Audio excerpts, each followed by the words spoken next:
Magandang araw! Sa video na ito, tatalakayin natin ang buod ng ika-17 kabanata ng Ibong Adarna na may pamagat na Ang Mahiwagang Balon sa Armenia mula sa mga saknong 480 hanggang 503. Pag-aaralan din natin ang mga mahahalagang pangyayari, tauhan, tagpuan, talasalitaan at aral, mensahe o implikasyon na matatagpuan sa kabanatang ito. Simulan na natin! Natagpuan ng magkakapatid na sina Don Pedro, Don Diego at Don Juan ang isang misteryosong balon habang sila'y naglalakbay.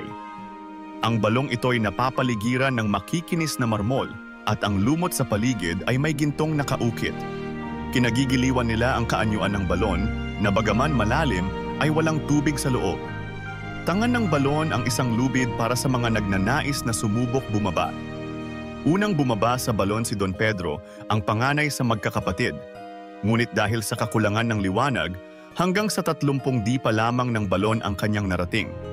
Sinundan siya ni Don Diego, ngunit tulad ng kanyang kuya, hindi rin siya nagtagal sa ilalim ng balon.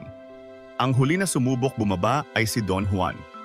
Buong tapang niyang pinagpatuloy ang paglalakbay sa loob ng balon kahit na lubhang malalim na ito.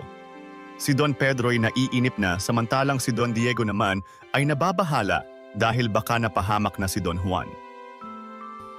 Dumako naman tayo sa mga mahahalagang pangyayari.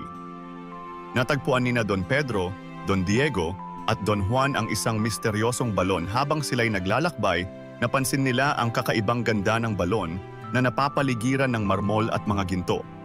Nagpa siyang bumaba si Don Pedro sa balon, ngunit sa kabila ng kanyang lakas, hanggang 30 di pa lamang ang kanyang narating at siya'y umatras. Sinundan ni Don Diego si Don Pedro sa pagbaba, ngunit tulad ng kanyang kuya, hindi rin siya nagtagumpay na marating ang ilalim ng balon. Sumunod si Don Juan at buong tapang niyang hinarap ang dilim at lalim ng balon, hindi nagpatinag sa takot na pumigil sa kanyang mga kapatid. Habang patuloy si Don Juan sa paglusong, si Don Pedro ay naiinip at si Don Diego ay labis na nag-aalala na baka may nangyaring masama sa kanilang bunsong kapatid. Mga mahahalagang tauhan.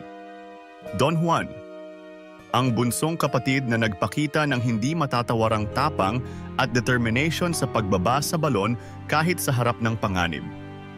Don Pedro, ang panganay na kapatid na unang sumubok bumaba sa balon ngunit agad umatras dahil sa takot sa dilim at lalim. Don Diego, ang pangalawang kapatid na sumunod kay Don Pedro, ngunit katulad niya, hindi rin nagtagal sa balon at natakot sa lalim nito. Dumako naman tayo sa tagpuan. Ang kwento ay naganap sa isang mahiwagang balon na matatagpuan sa gitna ng kagubatan. Ang balon ay natatangi dahil sa makinis na marmol na paligid at mga gintong nakaukit, ngunit ito'y walang tubig. Ngayon naman ay talakayin natin ang mga talasalitaan na ginamit dito. Bumalabal, bumalot, ihugos, ibaba gamit ang tali, masasapit, mangyayari o makukuha, matatalos, malalaman o mauunawaan, naninimdim, nalulungkot o nagdadalamhati, tatarok, malalaman o makakaalam. At ngayon ay alamin naman natin ang mga aral o mensahe ng kwento. Ang tunay na tapang ay nasusukat sa kahandaan nating harapin ang mga bagay na hindi natin alam o naiintindihan. Si Don Juan ay nagpatuloy sa kabila ng takot at kawalan ng liwanag. Ipinakita niya na ang pagtitiwala sa sarili ay mas mahalaga kaysa anumang pisikal na lakas. Hindi ang posisyon o edad ang batayan ng katatagan ng loob. Bagamat panganay sina Don Pedro at Don Diego, si Don Juan, na bunsong anak, ang nagpakita ng higit na tapang at determinasyon sa harap ng hamon. Ang pag-usad sa buhay ay nangangailangan ng tapang na lampasan ng takot at kawalan ng katiyakan. Sa pagbaba ni Don Juan sa balon, ipinakita niya na ang pagtitiwala sa sariling kakayahan ay magdadala sa atin sa tagumpay, kahit gaano pa kadilim ang hinaharap. At diyan nagtatapos ang ika-17 kabanata ng Ibong Adarna, Ang Mahiwagang Balon sa Armenia. Ano ang natutunan mo sa kabanatang ito? I-comment mo na ang iyong sagot.